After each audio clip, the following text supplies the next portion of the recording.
Good morning, everyone, and welcome to the Karma Summit India. We are joined today by Honorable, respected Kailash Satyarthi ji, who is an internationally acclaimed child rights activist and has been a tireless advocate of children's rights for more than 4 decades now. His interventions are spread across 140 countries in the world in an endeavor to protect children from slavery, trafficking, forced labor, sexual abuse, and all forms of violence. His unrelenting efforts for restoring the rights of the most marginalized and exploited children in the world won him the Nobel Peace Prize in the year 2014. We are extremely honored, delighted, and grateful to have you join us with us, sir. Pleasure. Thank you.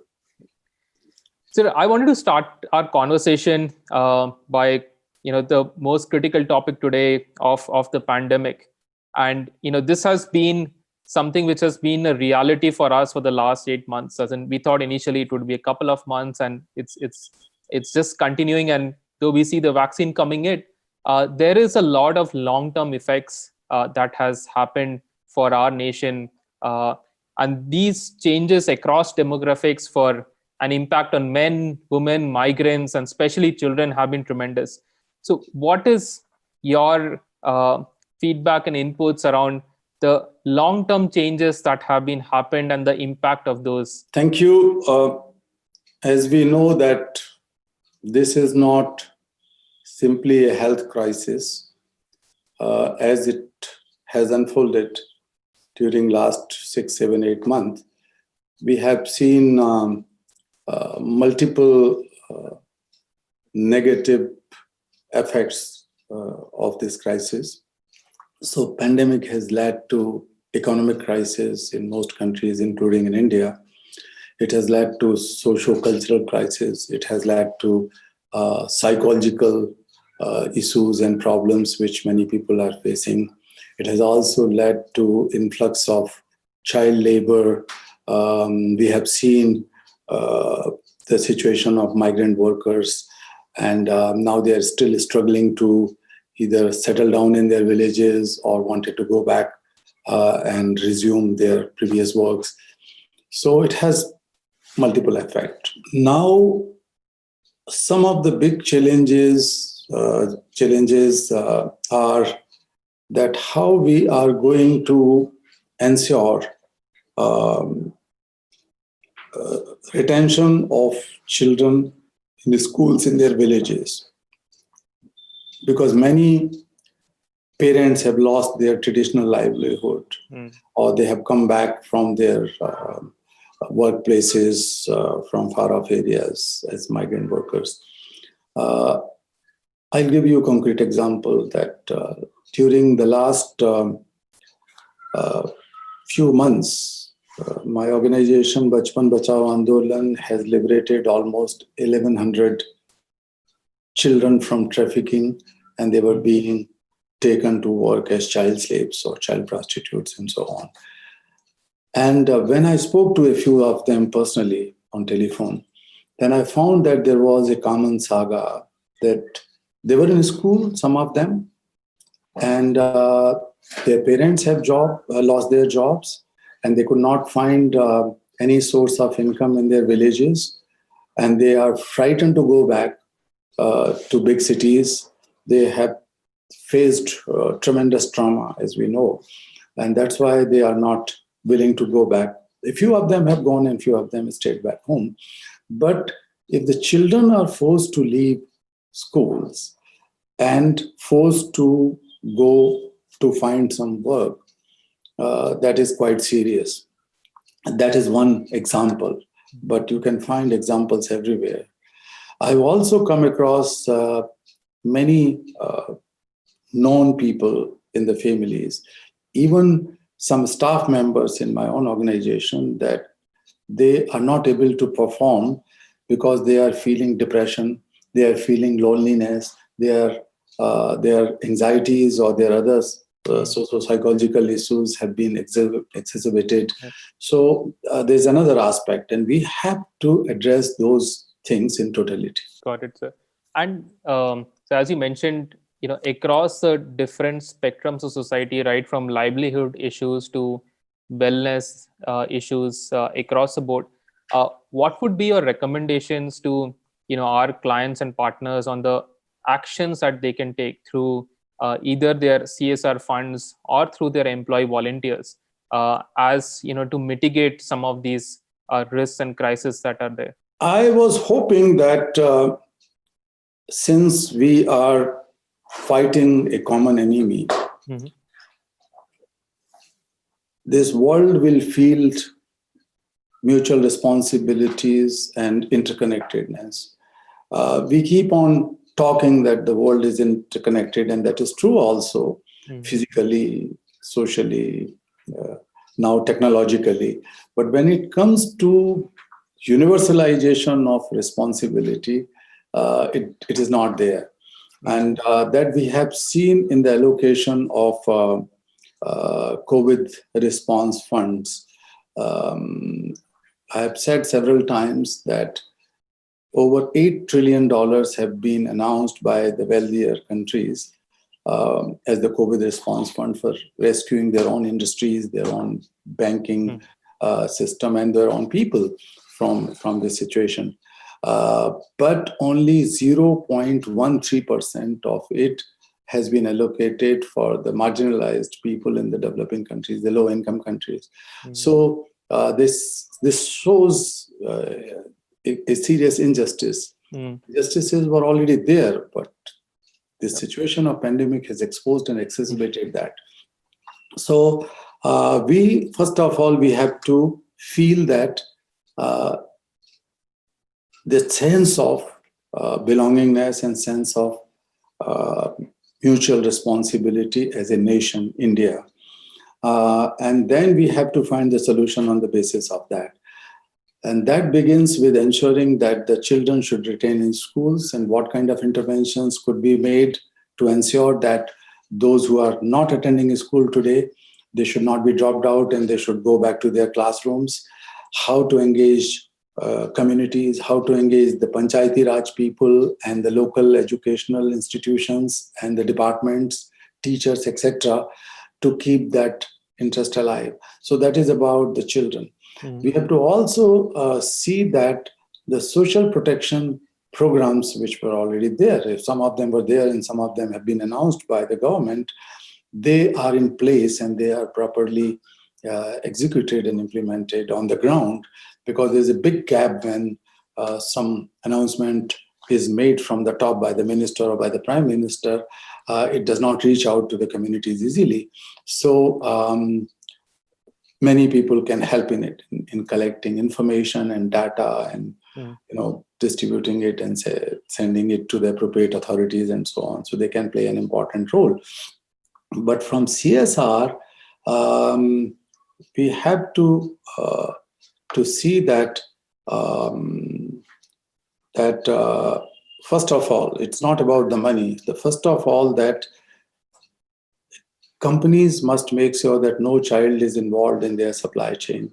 If they are using children in supply chain and getting out some crores of rupees or lakhs of rupees as CSR fund and giving to education or some welfare activity, this is not really justified. And that so they have to make sure that in their own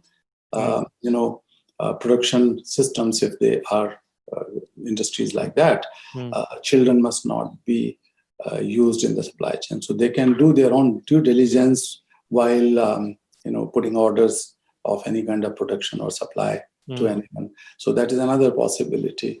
People can also take a pledge that they are not going to use domestic child labor in their homes, though it's illegal, but it's also immoral.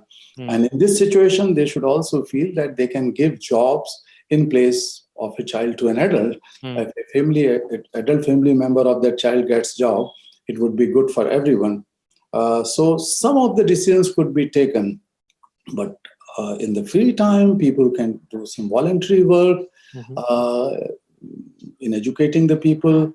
Like in my own ashram, my daughter, who worked with Goodera in the past, she is not in Mumbai because of this pandemic situation, so she is in ashram. And first thing she found that there is a need of English and mathematics education to those boys who are in high schools or those who are, aiming at joining engineering or other courses. So things like that could be needed in many organizations or many institutions in India, or childcare homes. So through online support, such things could be provided easily. No, absolutely, sir. In fact, so one is the education piece, but just, for the children, just getting exposure and talking to someone, who has seen different career paths and, has seen the world much more, just inspires them so much in today's time. And, it's great to see the, small initiatives that are also happening at your ashram, other than, all the other work that has been happening. And coming to that point around education and overall access, I think what COVID has um, pushed through a change is that all access has been now made digital, which potentially in the longer term is good, but in the short term it creates a lot of lack of access, because a lot of people don't have access to digital infrastructure. So how are you seeing this pan out, and what are the potential solutions to solving this? Because it is the difference between haves and the have-nots is just increasing tremendously because of the digital divide. Yes, this is really very unfortunate and equally challenging. And it is the sole responsibility of any state. The government has to ensure that this divide should not continue. I would say this is injustice that should not continue, because if you have to create a just and equitable society, then it nowadays, in the new norm of digitalization, it should start from the bottom. In every village, there should be the online access to education for every child. So that work has to be done, but that is the big thing.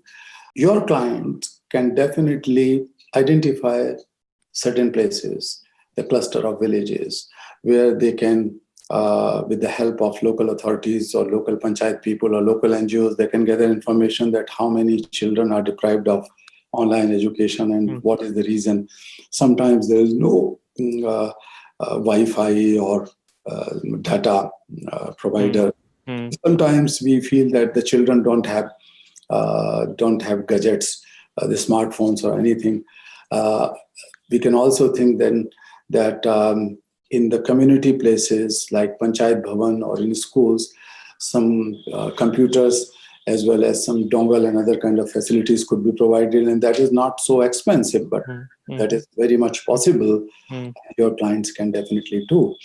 Once the vaccine comes, then the bigger thing would be the distribution of vaccines. So they can also play an important role as volunteers, as well as they can take up the challenges in their own corporation or in their companies to ensure that this is distributed. There could be some subsidy in the vaccines when it comes, so they can provide additional subsidy so that the last person of society in the village in India is having a vaccine. Otherwise, there would be another very, very serious divide of access to, or the reaching out to the last person. Yeah, I think that's a very important point, and maybe we need to plan significantly well in advance, given the scale and complexity of the situation in India. I think, so there's a digital divide, but there'll be a vaccine divide, which might actually very big challenge, which is definitely going to come. And that's why we have taken an initiative, me and my friends, and 88 Nobel laureates and other world leaders joined hands in demanding that there should be fair share for children. There's a campaign going on, which we have initiated along with the student groups across the world, some of the major student unions and teachers unions, and the parliamentary union, interparliamentary union. So we came together with all these key stakeholders and launched this campaign that there should be fair share. So 20% of the COVID-19 response fund should be allocated to 20% most marginalized people in the world, most marginalized children in the world, in fact. So that is the part of the campaign, and that is not only for allocation of appropriate funds for their education, health, and other well-being, but we have simultaneously demanded that this vaccine should be a common public good, and the governments have to make sure that it reaches out to the poorest people. Yes, and I think the interesting thing from a vaccine perspective is that everyone would want everyone to get vaccinated to get value for everyone. So I think potentially it could be a lot of drivers to make it very democratic and much more evenly distributed than anything else. So this, if done right, it can actually set an example for distribution of a lot of other public goods as well. India can do it, definitely. India has that potential because India Inc. in itself is a powerful, powerful sector, and I'm sure that they are much more compassionate than many other places in the world, coming from the Indian values and the family value system. So, though the traditional philanthropic work is less in comparison to other countries, but definitely, if they really want, they can take it up as a challenge and deliver it on it. So that is one.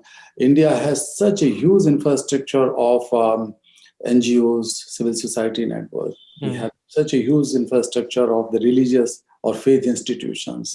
You can find a religious place, temple or mosque or church in every next gully. So if they are sensitive and they take responsibility, they can also be very helpful. So those untapped, potentials could also be channelized for the even distribution of this, but also for other challenges which will come due to this socio-cultural and economic crisis. Health crisis would be over, but these crises will still remain. Just adding to that point, and the first thing that happened was just more of disaster relief, which, as you rightly mentioned, the first thing was a health crisis, but this is significantly more, and maybe the health crisis is short term, whereas the other crises are relatively more medium to long term, right from well-being to livelihoods. So what are some of these things, the second, third order effects which might potentially come? And I'm asking this because from a corporate CSR strategy perspective, what should be this is a time when companies are figuring out their 2021 plans of where should they invest in. So what are some of these key areas where the CSR funds would be most meaningful? I would say the unemployment would be a very serious issue, and the rural unemployment as well. So, and we have to see that how the innovative ways and means could be evolved to give back the traditional employment in the villages, but also other kind of skills which are useful for a decent livelihood.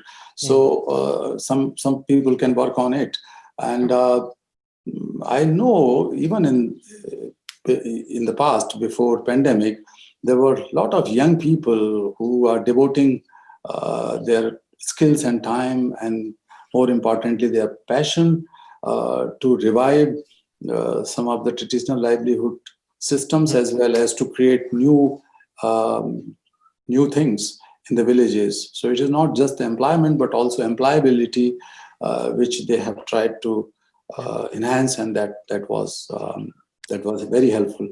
But there should be a massive, I would say, a mass movement to revive employments and employability. But I will go back to the school thing, the education thing. That a lot of efforts have to be made to ensure education and make sure that the laws related to protection of children are in place and they are implemented. One can definitely help in ensuring the rehabilitation of children, education and training of those children who would be freed from child labor, slavery, and trafficking. because, as I said before, that now we can see that larger number of children are supposed to join the workforce, or they could be trafficked. So for their protection, their rehabilitation is equally important. Then in awareness building in the villages, one can put some resources in it, and that would be helpful. Got it, sir. So you are an inspiration to a lot of young people, and also a lot of young professionals nowadays. Right from the day they start working and earning some part of livelihood, they want to contribute in some way of doing good. And the pandemic has just triggered a lot of humanity in humans, is something which you had used last time, which I'll quote. So what is your message to young professionals on what they can do in getting the world out of the pandemic and the crisis? I would particularly say something for Indian young professionals. They are, I would say, the brightest among the bright, and they have tremendous deep-rooted value in them. And that value is of compassion. The value is of sharing responsibility and caring for others. That comes from the culture, that comes from the family. In most cases, I'm not saying every case, but most cases. Yeah.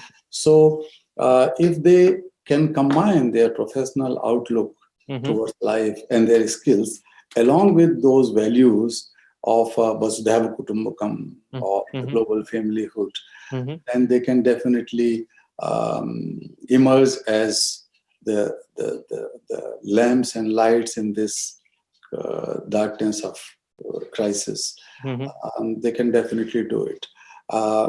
Whenever I meet these young people, I have big love and respect for them, big adore for them. I have seen and interacted with many. So they can dream big. They can discover the inner power and outside opportunities, but they can also do something so that the society becomes more just and sustainable and peaceful. They can play a bigger role than just building their own careers and their own fortune. They can do bigger things. So if they are going to dream for themselves, if they start dreaming for the betterment of the entire nation and the entire world, they would emerge as the leader. So we have just 1 or 2 minutes. I know you have to go to another session. Just one last thing would be your message to Team Goodera, and I think it's coming also, very personally.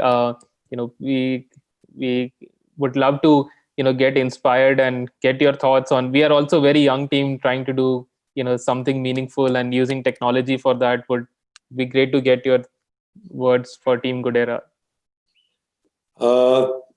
I express my best wishes and the good luck for the future. But as far as I know, you have a team of brightest and wonderful people, and the technology combined with compassion can help in creating a better India. Don't wait for the champions and leaders to come and rescue India from this situation. You have that champion and leader inside you. You have come with certain objective for making society a better place. And since you are here with the tremendous technological know-how, but with a very strong passion for society, this combined can definitely solve many problems. So make sure that you are a problem solver, and there's no problem born without the solution in its boom. India may be a country of hundreds of problems, but India is a land of millions of solutions, and you are those solutions. Great. Thank you so much, sir. Thank you so much for your time and blessings.